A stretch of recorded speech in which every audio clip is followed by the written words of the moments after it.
Good evening. आज बेटा बात करेंगे सॉल्युबिलिटी प्रोडक्ट की। अब सॉल्युबिलिटी, ठीक है, मान लीजिए आपके पास कोई सॉलिड है और आपने उसे वाटर में ऐड कर दिया। ठीक, तो अब आपका कोई सॉल्ट ले लीजिए, कोई भी सॉल्ट ले लीजिए, तो उसकी सॉल्युबिलिटी कम भी हो सकती है, ज्यादा भी हो सकती है। ये चैप्टर में हम जिसकी बात करेंगे वो है आपका solubility of partial soluble salt. Partially soluble, हाँ ठीक है, या एक और नाम इसके लिए यूज होता है स्पेरिंगली सॉल्युबल सॉल्ट। तो जरा सी लिखिएगा, यहां पे आप चाहें तो सॉल्युबिलिटी प्रोडक्ट में लिख लीजिएगा सॉल्युबिलिटी ऑफ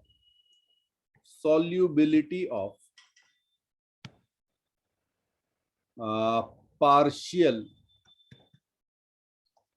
सॉल्युबल सॉल्ट, और दूसरा नाम मैंने आपको इसका बताया स्पेरिंगली सॉल्युबल सॉल्ट। ठीक है, अब जब आप पार्शियल टर्म कहते हैं तो समझने के लिए तो ठीक रहता है, लेकिन इसे क्वांटिफिकेशन अगर कर लें तो ज्यादा अच्छा रहता है। तो ध्यान रखिएगा, जिसकी हाईएस्ट सॉल्युबिलिटी तब कहा जाता है जिसे आप सॉल्युबल सॉल्ट कहते हैं।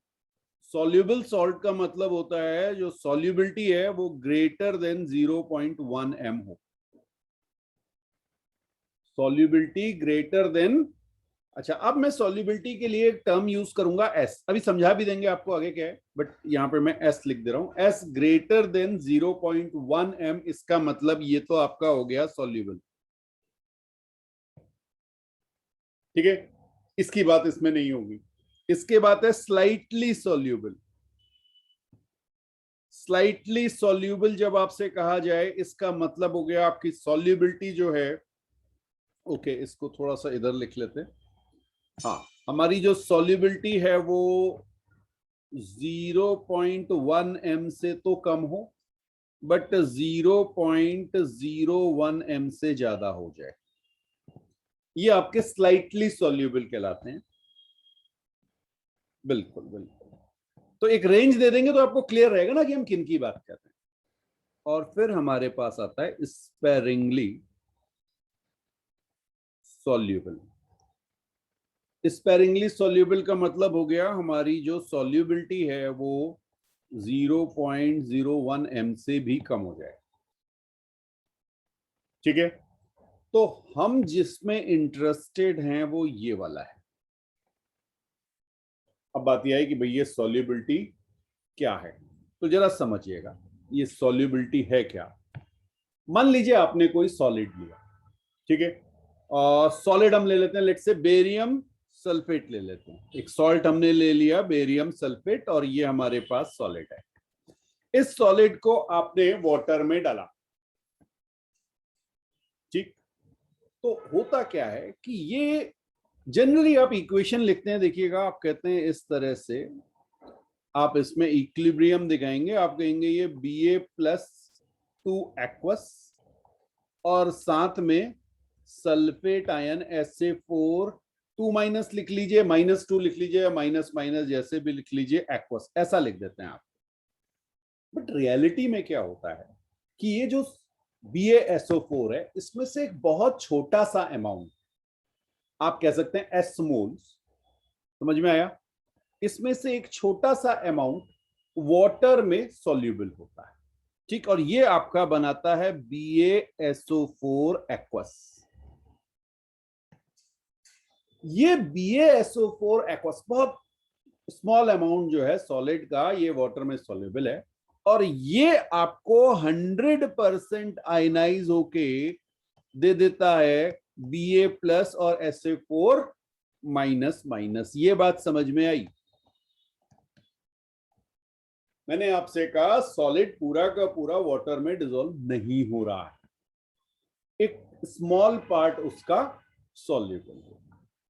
ठीक है, उसने आपका एक्वस सॉल्यूशन बना दिया BaSO4, और ये 100% आयनाइज होता है। तो जनरली अब जब आप बुक में देखेंगे ना एनसीईआरटी वगैरह में, तो आपको यहाँ पे लिखे हुआ दिखेगा सैचुरेटेड सॉल्यूशन। अभी बात करेंगे इसकी आगे डिटेल में और क्या है, इन वाटर। इस तरह से लिखा होगा। क्लियर? तो सपोज मैंने आपसे कहा कि यहां पे मेरे पास s moles per litre, s moles per litre, ये मेरे BaSO4 ने एक्वस सॉल्यूशन बनाया। हाँ, और आप चाहें तो यहां पे लिख सकते हैं this behaves like an 100% ionise हो रहा है strong electrolyte.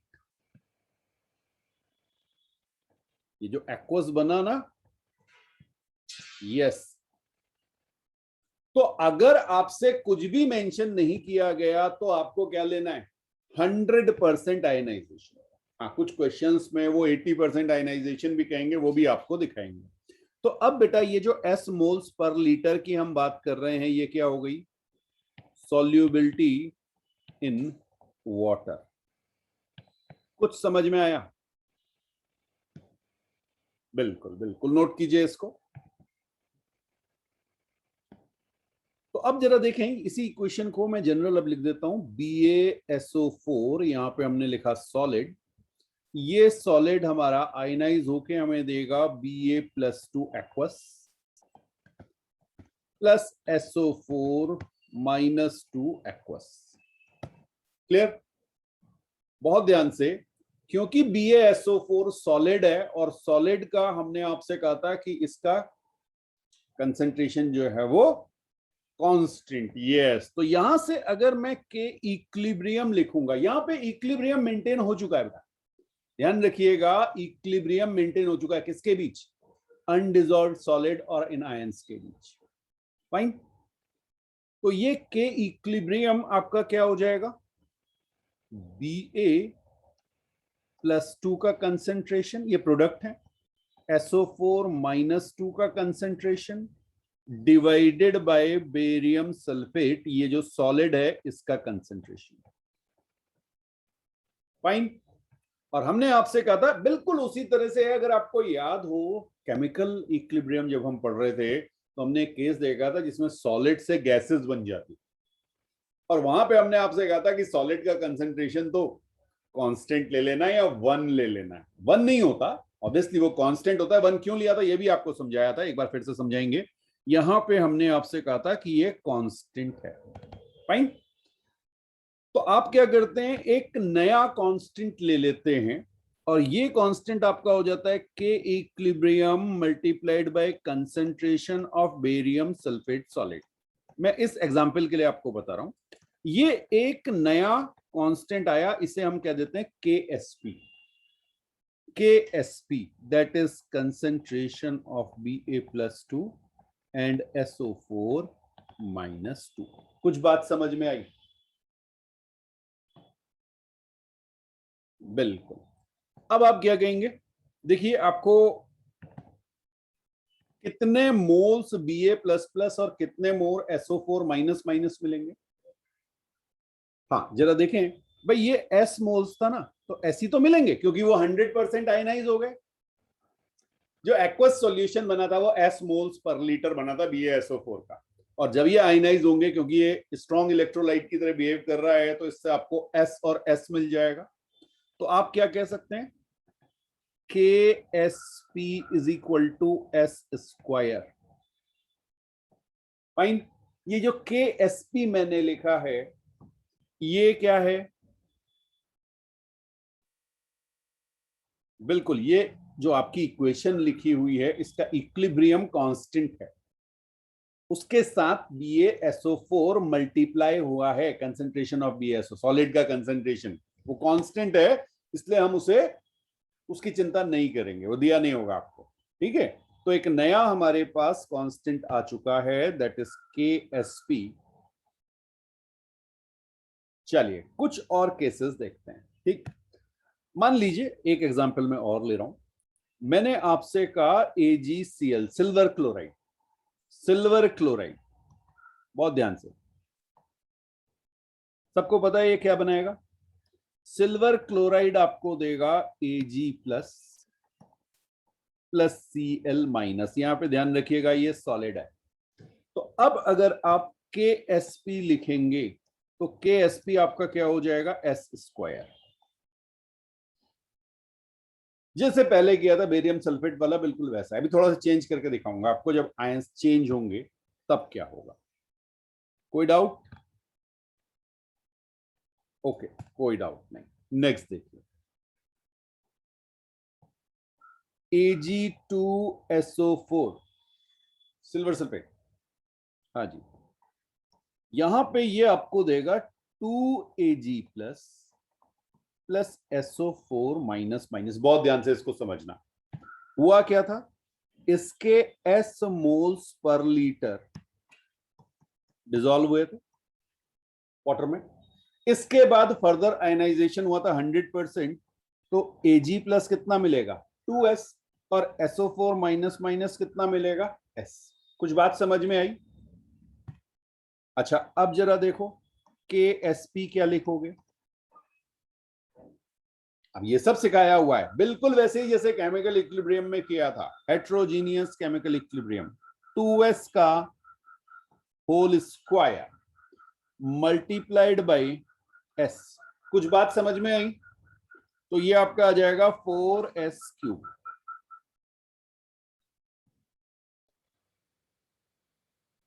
Zirconium phosphate Zr3PO4 whole 4। बेटा ये आपने पहले भी शायद देखा हो, 2Zr+4 प्लस 4PO4-3। हाँ, कुछ आइडिया है ऐसा? जनरल वाली इक्वेशन भी दिखा दूंगा अभी, चिंता मत कीजिए।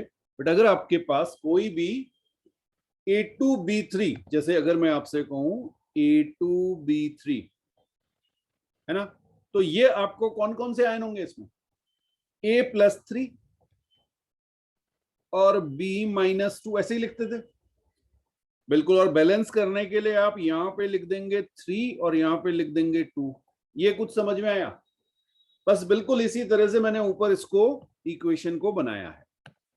तो कोई नया अगर आपको सॉल्ट मिल जाए तो वो आपको इक्वेशन बनानी आनी चाहिए। Fine.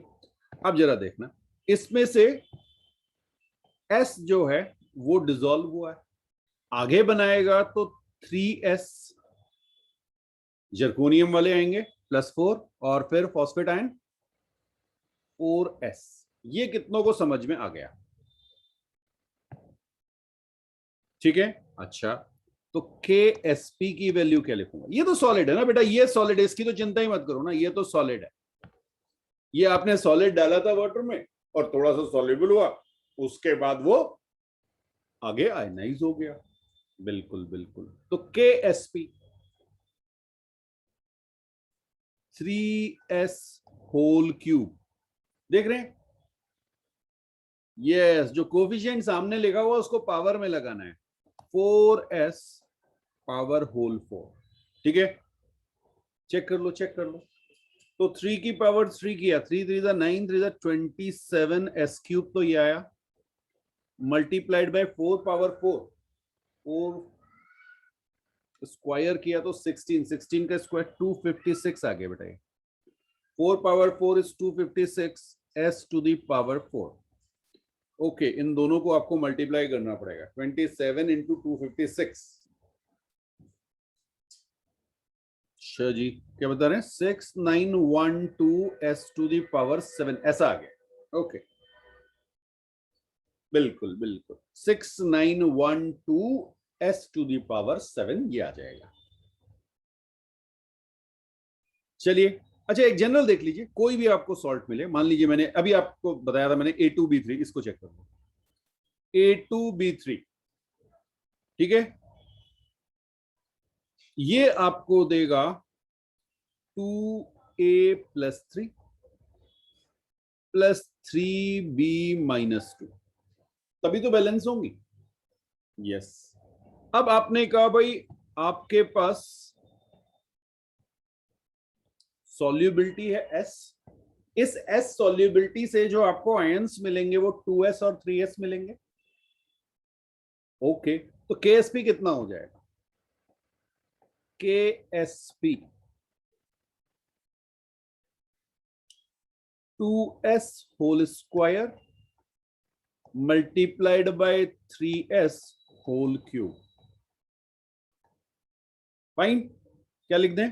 4s square into 3 3 9 27s cube. ये आपका आ गया 108s टू द पावर 5। तो केएसपी कैलकुलेट करना आया सॉल्युबिलिटी के टर्म्स में। अब क्या होगा, कई बार आपको केएसपी दिया होगा, जैसे इसी क्वेश्चन को मैं आगे आपको सॉल्व करके दिखाऊं। मान लीजिए मैंने आपसे कह दिया KSP is equal to 1.08 multiplied by 10 to the power -23 है। फाइन, ये मैंने आपको केएसपी दे दिया। फाइंड सॉल्युबिलिटी, फाइंड सॉल्युबिलिटी, ये A2B3 के लिए दिया हुआ मैंने आपको। कुछ ना कुछ केएसपी दिया होगा, हर एक का केएसपी होता है, वो आपको गिवन होगा। तो अब क्या हो जाएगा, बस 108s टू द पावर 5 को आप इक्वेट कर देंगे 1.08 into 10 to the power -23 KSP की वैल्यू के साथ। तो यहां से आप सॉल्व करेंगे, s to the power 5 is equal to 10 to the power -25 आ रहा है क्या? बिल्कुल, और s की वैल्यू 10 टू द पावर -5 आ जाएगी। हाँ बिल्कुल, यूनिट क्या होगी? मोल पर लीटर। ध्यान रखिएगा, सॉल्युबिलिटी की जो हमने कंसेंट्रेशन लिया है वो मोल में नहीं लिया, वो हमने मोल पर लीटर लिया है। तो आप चाहें तो लिख लीजिए, unit of solubility is mole पर लीटर। कंसेंट्रेशन टर्म है, कंसेंट्रेशन अलग अलग यूनिट्स होती हैं। ओके, चलिए एक एग्जांपल आपके लिए, चलिए और फिर जनरलाइज करते हैं। अब A2B3 जनरलाइज किया था, और जनरलाइज कर देते हैं AXBY। अब बताओ AXBY क्या देगा? कोशिश कीजिए, देखें क्या आता है। ओके, तो ये आपकी इक्वेशन बनेगी XA plus Y aqueous plus YB minus X aqueous. ऐसे ही बनी। हाँ, वो प्लस एक्स माइनस एक्स और प्लस वाई से कोई फर्क नहीं पड़ना है। बट सॉल्युबिलिटी देखिए, यहां से आपने कहा था वाटर में डिसॉल्व हुए थे एस मोल पर लीटर। तो आगे जो जाएंगे, हाँ इसकी जरूरत नहीं है आपको, ये तो मैंने आपको समझाने के लिए बता रहा हूं। आपको सिर्फ यहां पे लिखना है एक्स एस वाई एस। ये कितनों को समझ में आया?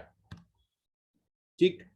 अब बेटा जब आप के एस पी लिखेंगे, तो ये तो आपका ए एक्स बी वाई तो सॉलिड है, तो इसके कंसेंट्रेशन की चिंता तो कर रही नहीं है, तो कांस्टेंट होगा।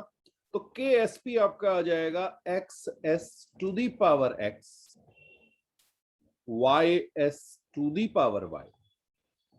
ठीक है, बिल्कुल। तो यहां पे आपका आ जाएगा X to the power X into Y to the power Y into S to the power X plus Y.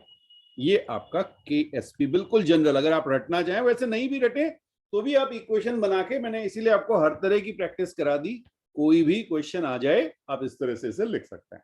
ठीक है, अब मान लीजिए के एस पी गिवन हो, तो कोई आपसे पूछे सॉल्युबिलिटी क्या है, तो आप कहेंगे solubility is equal to K S P upon X to the power X into Y to the power Y whole to the power 1/x plus Y. ये बात समझ में आई? देख लो देख लो। हाँ जी, आईआईटी का क्वेश्चन है।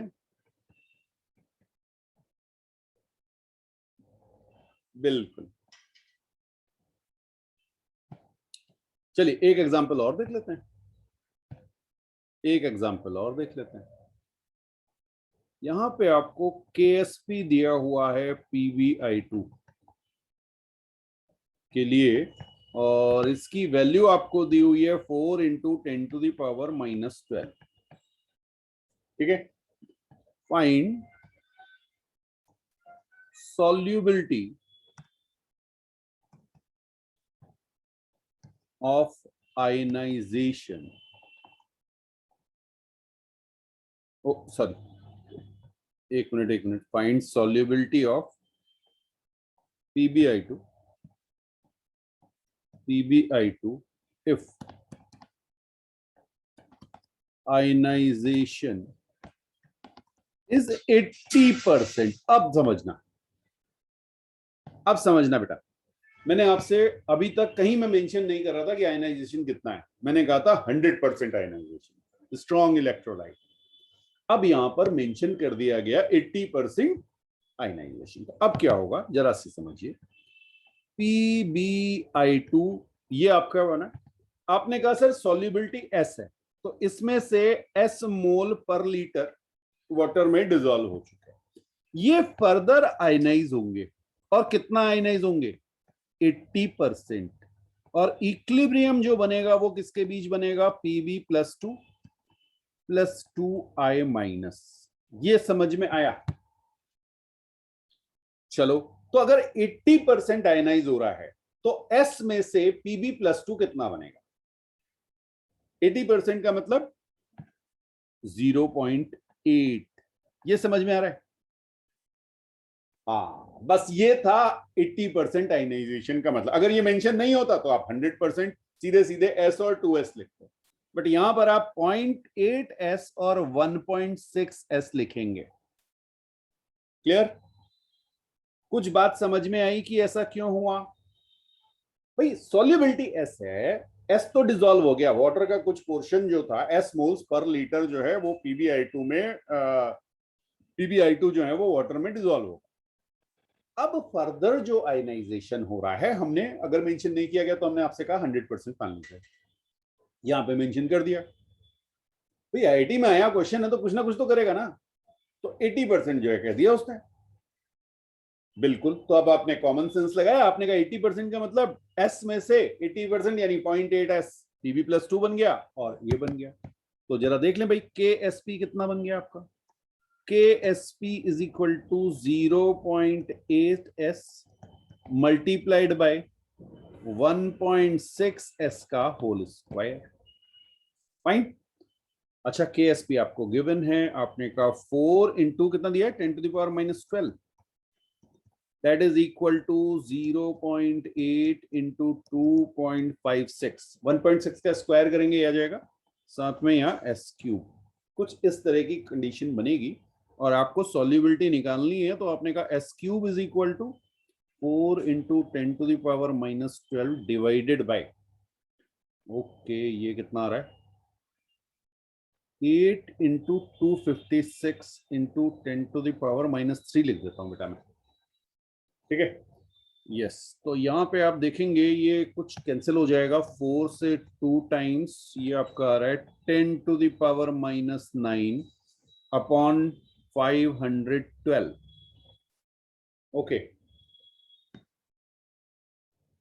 तो S की वैल्यू क्या आ जाएगी? Cube root of this 8 8 64 into 8 512, 8 cube है ये, तो ये आपका जाएगा 10⁻⁹ क्यूब होल पावर 1/3। तो आप इसे कह सकते हैं 10⁻⁻3/8 या 1/8000 m। ये आपकी सॉल्युबिलिटी है। इस तरह से आप सॉल्युबिलिटी निकाल सकते हैं। मतलब ये थोड़ा सा कैलकुलेशन आ गया था क्योंकि ये हैवी क्वेश्चन है, आईआईटी का क्वेश्चन है भाई, तो इस तरह का क्वेश्चन आ गया। बट अदरवाइज बहुत सिंपल, केएसपी को आपको हाँ 100% आयनाइज मान के एस लिखिए, जो भी आपके आयंस बन रहे हैं उनकी कंसंट्रेशन लिख के, सॉल्युबिलिटी लिख के, फिर आप केएसपी के इक्वेट कीजिए और जो वैल्यू दी है वहां से आप सॉल्युबिलिटी निकाल लीजिए। हेडिंग डालिएगा types of solutions on the basis of solubility.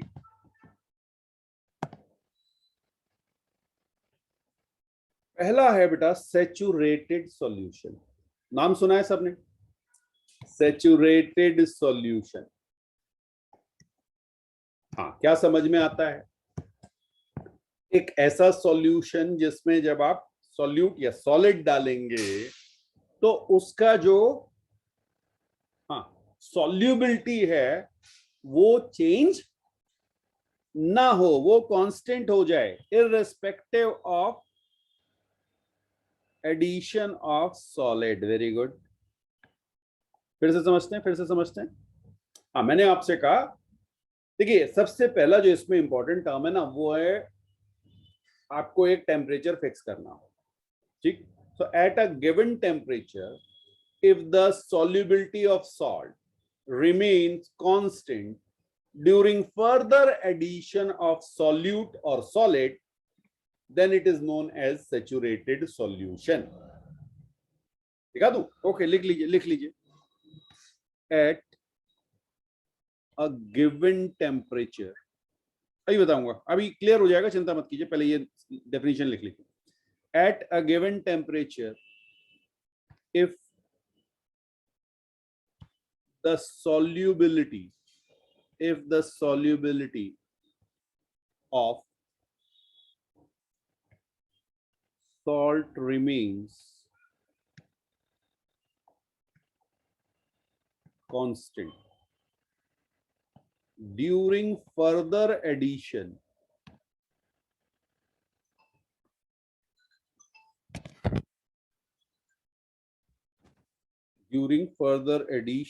of solute,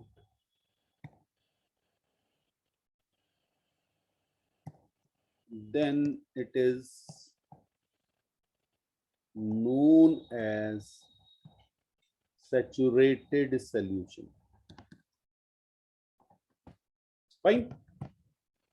अब जरा सी एक बात समझिए, मान लीजिए मैंने आपसे कहा मेरे पास कोई सॉल्ट है AB और ये मुझे दे रहा है A+ और B-। फाइन, बहुत ध्यान से। अच्छा चलिए इक्विलिब्रियम में बना दीजिए, कोई बात नहीं। KSP क्या हो जाएगा? Concentration of A+ into concentration of B-, equilibrium. ये समझ में आया? अगर ये इक्विलिब्रियम पे आ गया तो ये चीज होगी, ठीक है, ओके। अब हमने सॉल्युबिलिटी पढ़ा, अभी हमने पढ़ा सॉल्युबिलिटी, है ना। तो हमने आपसे क्या कहा, सॉल्युबिलिटी में क्या कहा? KSP, यही तो इसका कंसेंट्रेशन है। सॉल्युबिलिटी S और S हमने कहा था आपसे, बिल्कुल सही बात। तो अब मुझे ये बात बताइए कि ये KSP किस पे डिपेंड करता है? ये केवल और केवल टेम्परेचर पे डिपेंडेंट, ओके। तो आपने कहा ओनली टेम्परेचर डिपेंडेंट, ये तो अब पढ़ते पढ़ते थक चुके, केमिकल इक्विलिब्रियम, आयनिक इक्विलिब्रियम सब में पढ़ लिया। ये जो भाई K है ये only and only temperature dependent. इसका मतलब क्या हुआ? आपकी सॉल्युबिलिटी भी क्या हो गई? टेम्परेचर डिपेंडेंट, हाँ या ना? तो आपकी जो S सॉल्युबिलिटी है वो टेम्परेचर डिपेंडेंट है। अगर मैं एक टेम्परेचर फिक्स कर दूं, और मैं किसी सॉल्ट को वाटर में डालूं तो उसकी सॉल्युबिलिटी फिक्स हो जाएगी। मान लीजिए वो उतना डिसॉल्व हो चुका है, अब मैं एडिशनल डालूं तो क्या होगा? कुछ नहीं होगा चेंज।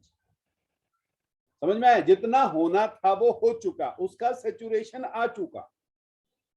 कुछ समझ में आया? अच्छी बात। अब देखिए इसको, अब ये तो समझाने के लिए तो सही है, लेकिन जब क्वेश्चंस न्यूमेरिकल्स मिलेंगे या लैंग्वेज में लिखना होगा तो कुछ अच्छा सा लिखना पड़ेगा ना यार, ऐसे कैसे समझ में आया? तो बोले कि भाई जब ये आपका सॉल्युबिलिटी या सैचुरेटेड सॉल्यूशन की बात होती है तो आपकी इक्विलिब्रियम स्टेट पहुंच चुकी होती है। सैचुरेटेड सॉल्यूशन का मतलब सॉल्यूशन इक्विलिब्रियम में है, ठीक है। अच्छा, अब अगर मैं, जैसे हमने आपको अगर याद हो केमिकल इक्विलिब्रियम में हमने पढ़ा था Q equilibrium and K equilibrium, याद आया? Q और K दो टर्म पढ़े थे। हाँ, Q क्या था? अगर इस इक्वेशन के लिए मैं कहूंगा Q क्या हो जाएगा?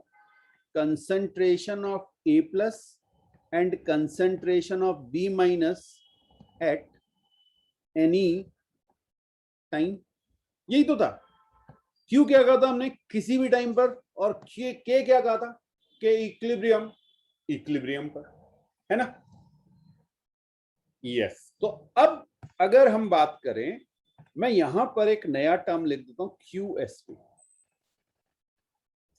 क्यू सॉल्युबिलिटी प्रोडक्ट, बिल्कुल उसी तरह से जैसे वहां पे लिखा था यहां पे भी लिख सकता हूं, Q solubility product is equal to K solubility product. QSP is equal to KSP। अगर ये हो गया तो क्या होगा? Saturated solution. समझ में आ गया? तो सैचुरेटेड सॉल्यूशन आपको अगर चेक करना है तो आप क्या चेक करेंगे? आप किसी भी टाइम पर QSP निकालेंगे, अगर QSP KSP के बराबर है तो सैचुरेटेड सॉल्यूशन होगा। अच्छा, दूसरा ऑप्शन कम हो सकता है, QSP KSP से कम हो सकता है, तो सेकेंड हेडिंग डाल लीजिएगा अनसैचुरेटेड सॉल्यूशन। भाई सैचुरेटेड का उल्टा अनसैचुरेटेड, देखिए कितना आसान है। अनसैचुरेटेड सॉल्यूशन नाम से ही क्लियर हो रहा है, अभी गुंजाइश बची हुई है उस सॉलिड के वाटर में डिसॉल्व होने की या उस सॉल्ट के वाटर में सॉल्युबल होने की, कुछ हाँ लिमिट नहीं आई ना। शुद्ध देशी भाषा में बोले तो औकात, अभी औकात है, कुछ और झेल सकता है, कुछ और डिसॉल्व कर सकता है ना। चलिए, तो क्या लिखें? Unsaturated solution at a given temperature, eight a given temperature if the solubility of salt increases during further addition। अब इंक्रीज क्यों करेगी? क्योंकि कहीं ना कहीं लिमिट नहीं पहुंची है ऑफ सॉल्यू, या सॉल्ट भी लिख सकते हैं, देन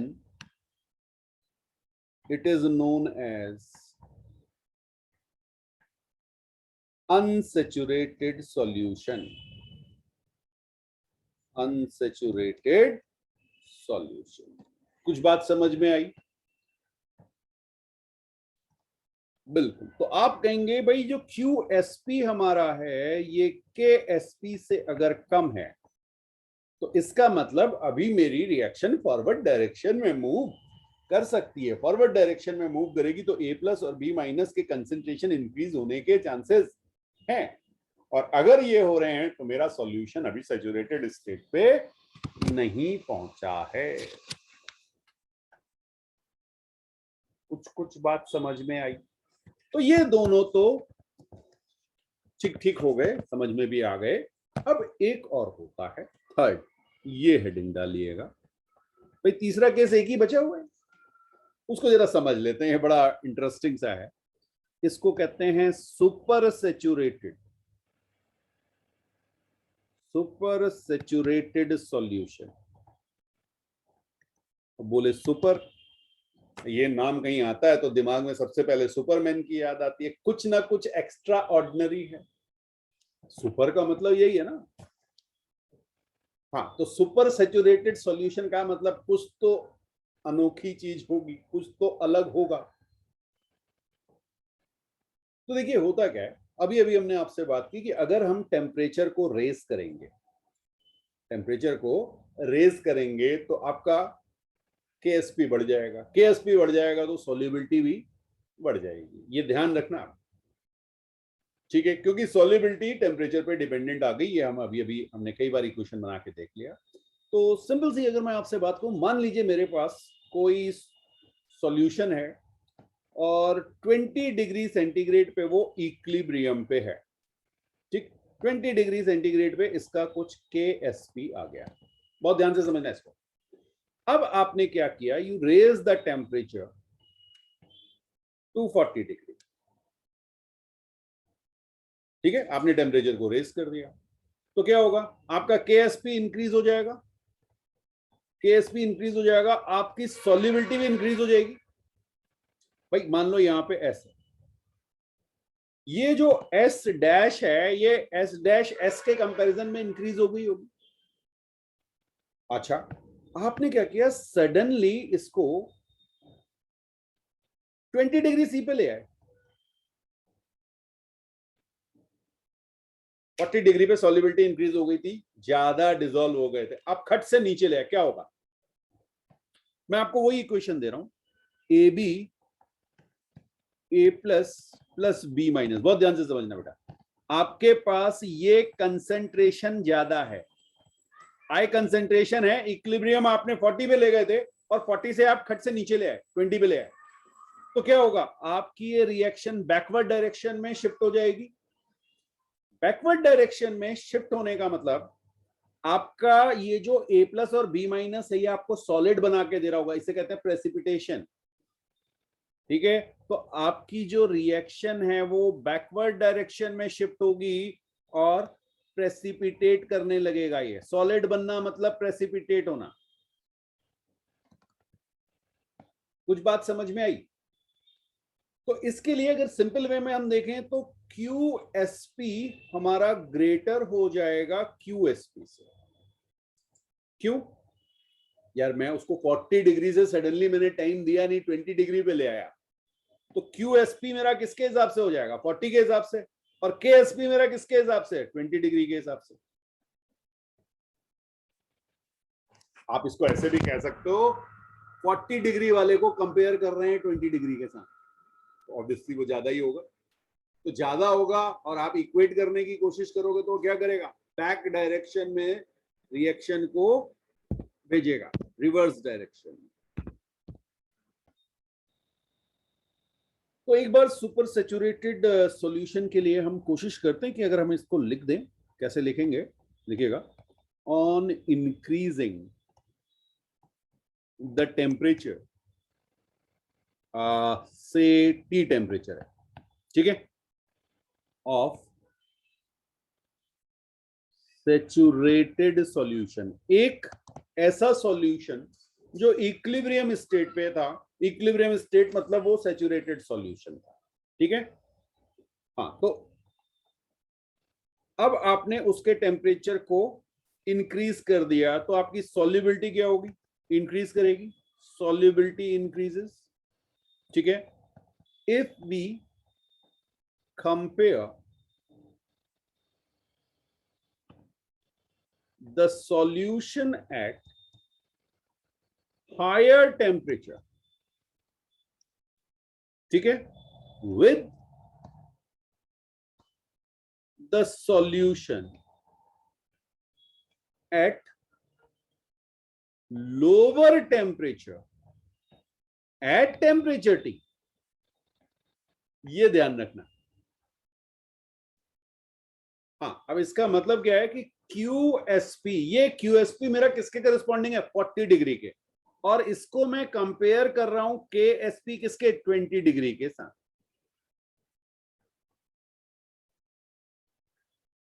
ठीक? This means precipitate will form, क्योंकि आपकी जो रिएक्शन है वो बैकवर्ड डायरेक्शन में जाएगी। अब ध्यान रखना क्वेश्चंस में क्या पूछा जाएगा, हाँ एनसीईआरटी में भी मिलेंगे आपको ये क्वेश्चंस। तो अगर आपसे कहा गया कि प्रेसिपिटेट फॉर्मेशन, तो प्रेसिपिटेट फॉर्मेशन के लिए आपको सीधे सीधे चेक करना है QSP ग्रेटर होना चाहिए KSP से, ठीक है? और अगर आपसे कहा गया no precipitate form, no precipitate formation, इसका मतलब या तो इक्विलिब्रियम है या कम है, फॉरवर्ड डायरेक्शन में जानी चाहिए, तो आप कहेंगे QSP less than equal to KSP। बिल्कुल, इसे नोट कीजिए, ये आपकी कंडीशन हो गई प्रेसिपिटेट फॉर्मेशन की, मैथमेटिकली आप बताएंगे। एक एग्जांपल देख रहे हैं एनसीईआरटी का question number 7.69, equal volume of 0.002 molar solution of sodium iodate and cupric chlorate are mixed together, will it lead to precipitation of copper iodate? KSP आपको क्या देना है?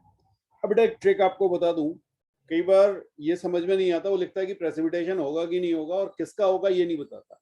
तो हमेशा ध्यान रखना जिसका केएसपी दिया होगा उसके ही प्रेसिपिटेशन की बात हो रही होगी। ठीक, चलिए। हाँ, एक चीज जो इसमें बहुत ध्यान देने वाली है, आपको जब भी वॉल्यूम ऐड किया जाए तो नया कंसेंट्रेशन निकालना मत भूलिएगा, हमेशा न्यू कंसेंट्रेशन जरूर, बिल्कुल बिल्कुल। तो न्यू कंसेंट्रेशन, सबसे पहला काम इसमें होगा न्यू कंसेंट्रेशन। आपको दिया हुआ है 0.002 m, बट आप इसमें निकालेंगे न्यू कंसेंट्रेशन। ठीक है, तो पहले निकाल लेते हैं सोडियम आयोडेट। आप चाहें तो लिख लीजिए NaIO3 सोडियम आयोडेट ये रहा, और क्यूप्रिक क्लोरेट दिया हुआ, ओके, ClO3 होल ट्वाइस। ठीक है, चलिए मैं आपको रिएक्शन भी लिख के दिखा देता हूं। यहाँ पे ये आपकी Na प्लस IO3 माइनस, और ये आपका है Cu प्लस प्लस, और ये आपका 2ClO3 माइनस। ठीक है, ओके। अब नया कंसेंट्रेशन क्या है? न्यू कंसेंट्रेशन जब आप NaIO3 की बात करेंगे तो आपके पास हो जाएगा बेटा 0.002 मल्टीप्लाइड बाय, लेट्स से आपने वॉल्यूम ले लिया V, क्योंकि वॉल्यूम दिया नहीं हुआ है, आपने V मान लिया, और आपने कहा V और V दोनों सेम वॉल्यूम, इक्वल वॉल्यूम को आपने डिवाइड किया, टोटल वॉल्यूम आपका 2V आ गया।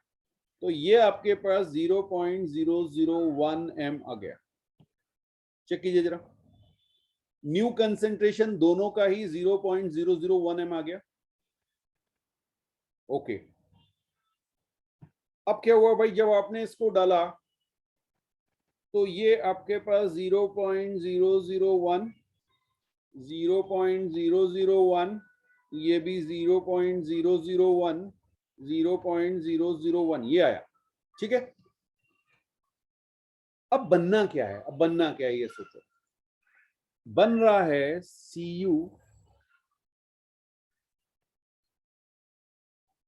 Okay, IO3 whole twice, that gives you Cu plus 2 plus 2 IO3 minus। ठीक है,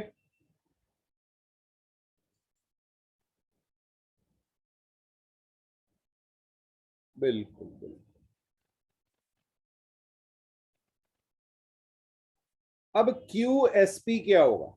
QSP concentration of Cu plus 2 and concentration of IO3 minus whole square।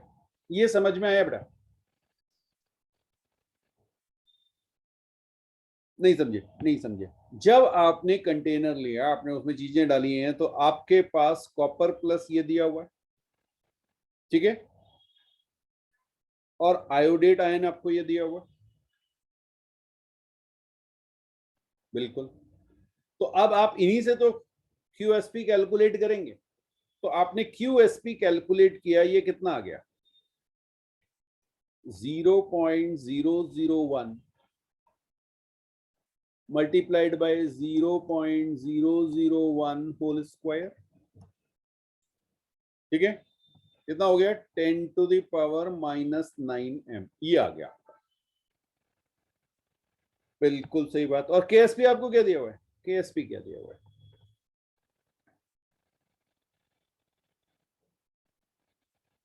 KSP given है बेटा, 7.4 into 10 to the power -8, ये दिया हुआ है।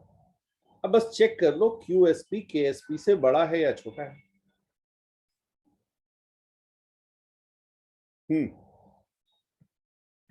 QSP is less than KSP, ये है।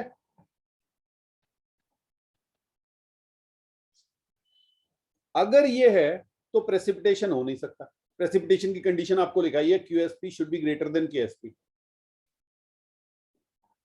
प्रेसिपिटेशन को समझो बेटा, प्रेसिपिटेशन को समझो। आपका कॉपर प्लस और 2IO3 माइनस, मतलब ये बैकवर्ड रिएक्शन आनी चाहिए, ये रिएक्शन बैकवर्ड आनी चाहिए, तभी तो ये दोनों मिलके कॉपर आयोडेट बनाएंगे। यस, तो आप क्या करेंगे? आप सॉल्युबिलिटी निकालेंगे उसकी, जितना भी कंसेंट्रेशन उस पर्टिकुलर टाइम पर है उसको लीजिए और उसको मल्टीप्लाई करके केएसपी, क्यूएसपी और केएसपी को कंपेयर कर लीजिए। सारे के सारे क्वेश्चन एक ही लाइन पर होंगे, इसके अलावा आपको इधर उधर मूव करना ही नहीं, सिर्फ कंसेंट्रेशन निकालना है उस पर्टिकुलर टाइम पर। क्यूएसपी चेक कीजिए, अगर वो केएसपी से कम है या इक्वल है, इक्वल में तो इक्विलिब्रियम की सिचुएशन होगी, ठीक है। हाँ, अगर क्यूएसपी कम है या इक्वल है तो प्रेसिपिटेशन नहीं होगा, और अगर ज्यादा है तो प्रेसिपिटेशन हो जाएगा।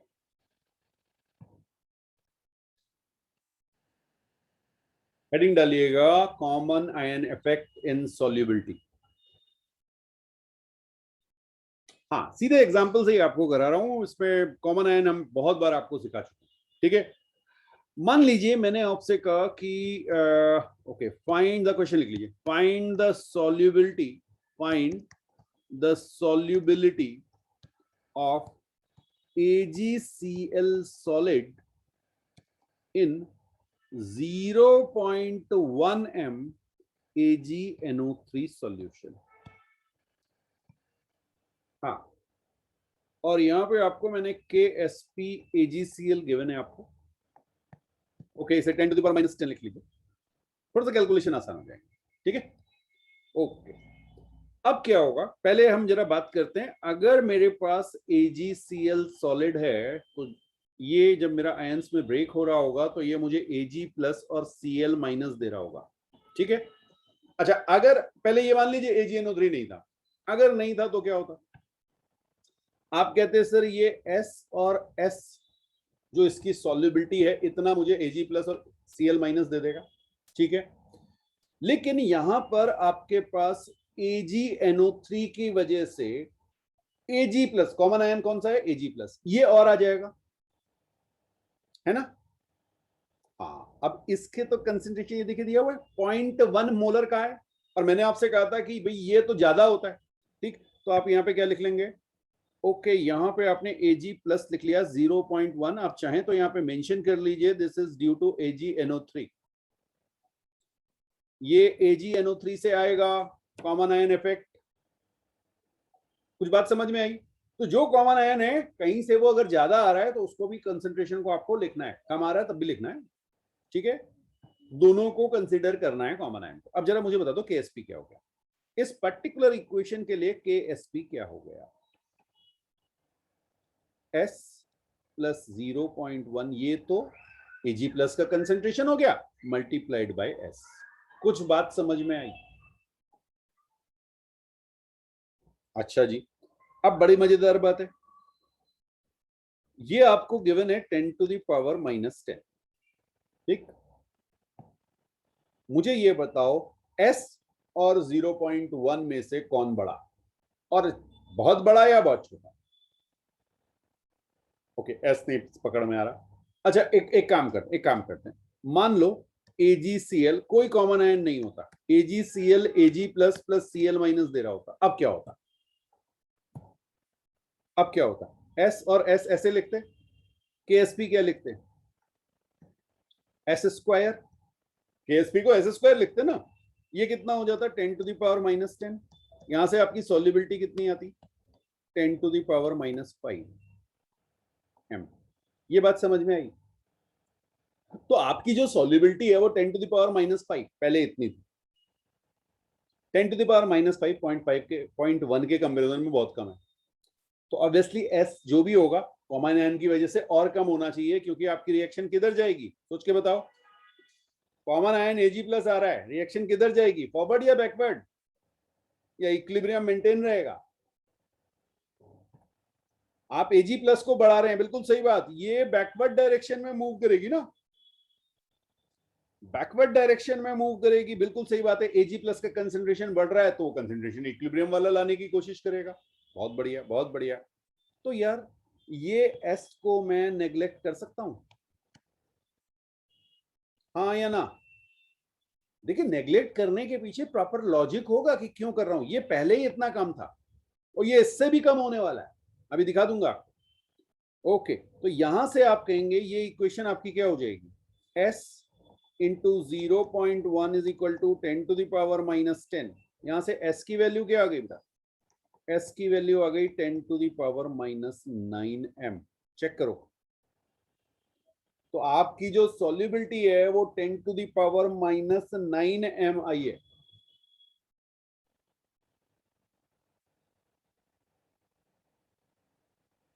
यस, तो पहले कितनी थी? 10⁻⁻5। कितनी हो गई? 10⁻⁻9। ये है कॉमन आयन इफेक्ट, सॉल्युबिलिटी कम हो जाती है। हाँ, कॉमन आयन अगर आपने कहीं से ऐड कर दिया ना उस पे, तो वो सॉल्युबिलिटी को कम कर देता है।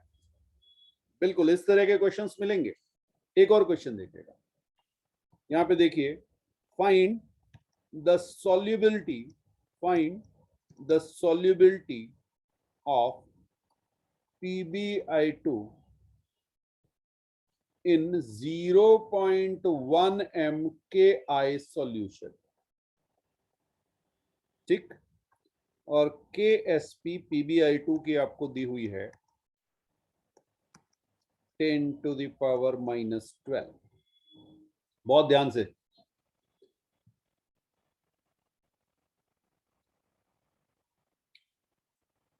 बिल्कुल बेटा, ये जिसका KSP जो दिया है ना, ऑब्वियसली कॉमन सेंस की चीज है कि इसी सॉल्ट को आप ब्रेक करोगे। तो PbI2 को हमने ब्रेक किया, ओके, आयनाइज कराया Pb+2 और साथ में 2I-। ये बात समझ में आई? चलिए, अब मेरे पास अगर इसकी सॉल्युबिलिटी मैंने S एज्यूम की, तो ये मेरे पास S होगा और ये मेरे पास 2S होगा। इसमें किसी को कोई डाउट? कोई डाउट नहीं। लेकिन लेकिन लेकिन मेरे पास 0.1 mKi सॉल्यूशन था। Ki सॉल्यूशन मुझे कौन सा आयन देगा? I- देगा। कितना अवेलेबल है? 0.1 m। तो यहां पे मैं 0.1 इसे लिख दे रहा हूं। ये चेक करना पड़ेगा कि कौन सा आयन कॉमन हो रहा है। ठीक है, बिल्कुल। अब कुछ नहीं, KSP is equal to concentration of Pb+2 multiplied by concentration of I- whole square. तो लिख लें, यहां पे बेटा मैं लिख रहा हूं S into 2S plus 0.1 whole square, और इसकी वैल्यू आपको दी हुई है 10⁻⁻12। फाइन।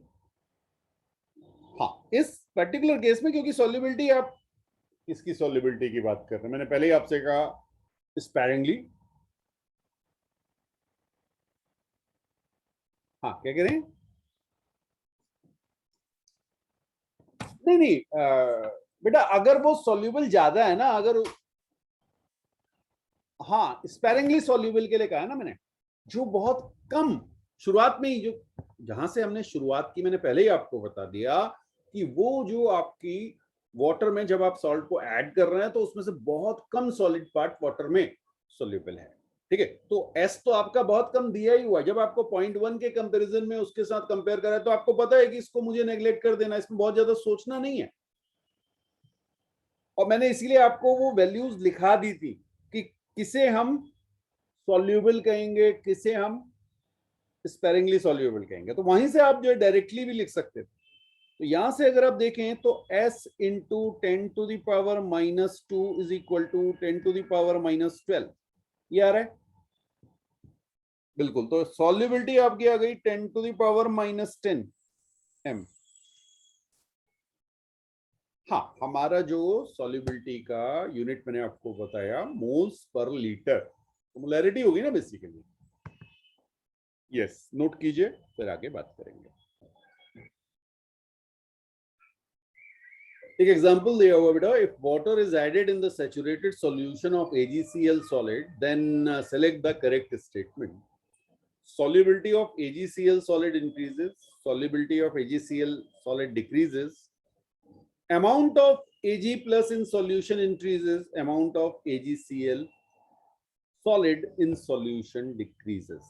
ठीक, अब ये क्वेश्चन जब भी आपको मिले, तो मान लीजिए आपने कहा सर हमें ये पता है कि AgCl को अगर हम आयनाइज करेंगे तो Ag प्लस और Cl माइनस हमें ऐसे मिल रहा होगा।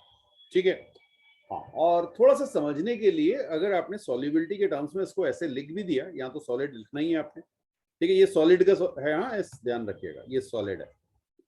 तो इसका कंसेंट्रेशन कुछ होना नहीं है। अब मुझे एक बात बताओ, अभी अभी मैंने आपसे कहा था सॉल्युबिलिटी किस पे डिपेंड करती है? सॉल्युबिलिटी किस पे डिपेंड करती है? केएसपी पे। और केएसपी किस पे डिपेंड करता है? टेम्परेचर पे। अगर आपने पानी मिलाया, अगर आपने पानी मिलाया, है ना, तो क्या होगा? क्या टेम्परेचर चेंज होगा? अनलेस अंटिल मैं मेंशन ना करूं कि अलग अलग टेम्परेचर था, यस, तो यहां पर आपके टेम्परेचर पे कोई इफेक्ट नहीं पड़ेगा। और अगर आपके टेम्परेचर पे कोई इफेक्ट नहीं पड़ा, इसका मतलब आपके केएसपी पे कोई फर्क नहीं पड़ा। अगर आपके केएसपी पे कोई फर्क नहीं पड़ेगा तो आपकी सॉल्युबिलिटी पे कोई फर्क नहीं पड़ेगा। बात समझ में आई? इसका मतलब फर्स्ट और सेकंड ऑप्शन तो हो ही नहीं सकते। क्या होगा? Solubility remains constant. कितनों को बात समझ में आ गई? हाँ, इसीलिए मैं, देखिए मैंने आपको 4 क्वेश्चन बना दिए, इन 4 ऑप्शन में से कोई भी अलग अलग इंक्लूड करके 4 क्वेश्चंस आपके बन सकते हैं इस पे।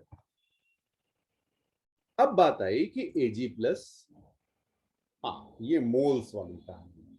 मैंने आपको पहले भी एक क्वेश्चन में ये चीज बताई थी कि मोल्स और मोल्स पर लीटर दोनों में फर्क हो जाता है जब ये पानी मिला देते हैं। तो इन दोनों में सबसे ज्यादा जो परेशान करता है वो मोल्स पर लीटर वाली चीज करती है, लेकिन वो यहां पे तो बड़ी आसानी से निकल आए। हाँ जी, वहां पर भी, वहां कंसेंट्रेशन के टर्म्स में बात की थी, यहाँ सॉल्युबिलिटी के टर्म्स में बात करें, बात तो एक ही। बिल्कुल, जब आपने वाटर मिलाया तो आपने कहा सर Ag प्लस और Cl माइनस का कंसेंट्रेशन कम हो गया। क्या बात! अगर कंसेंट्रेशन कम हो गया तो ये डायरेक्शन फॉरवर्ड डायरेक्शन में मूव करेगी। कंसेंट्रेशन कम हो गया, कंसेंट्रेशन कम हुआ तो फॉरवर्ड डायरेक्शन में करेगी। फॉरवर्ड डायरेक्शन में करेगी तो क्या होगा? Ag प्लस बढ़ेगा और Cl माइनस कम होगा। तो ये दोनों ही करेक्ट होगा। तो ये एडवांस का क्वेश्चन, सी एंड डी या थर्ड एंड फोर्थ जो भी आप कहना चाहें, बहुत करेक्ट। हाँ, मेंस में कोई एक ऑप्शन दिया होगा, बट हमें तो ये चीज देखनी है कि हमें किस चीज को, मोल्स, मोल्स इंक्रीज करेंगे, मोल्स इंक्रीज करेंगे Ag प्लस के, और Ag प्लस के मोल्स इंक्रीज करेंगे तो पक्का है AgCl के मोल्स डिक्रीज करेंगे, तो उनका अमाउंट कम या ज्यादा होगा। लेकिन जब आप कंसेंट्रेशन की बात करते हैं तो बेटा वॉल्यूम चेंज हो चुका है। समझ में आया? तो उसको हमेशा सॉल्युबिलिटी या कंसेंट्रेशन को देखने के लिए ये केएसपी या के इक्विवेलेंट वाली चीज देखनी होगी। जब तक आप टेम्परेचर डिपेंडेंट नहीं करेंगे, हाँ, टेम्परेचर अगर चेंज नहीं हो रहा है तो इसमें कोई चेंज नहीं आएगा।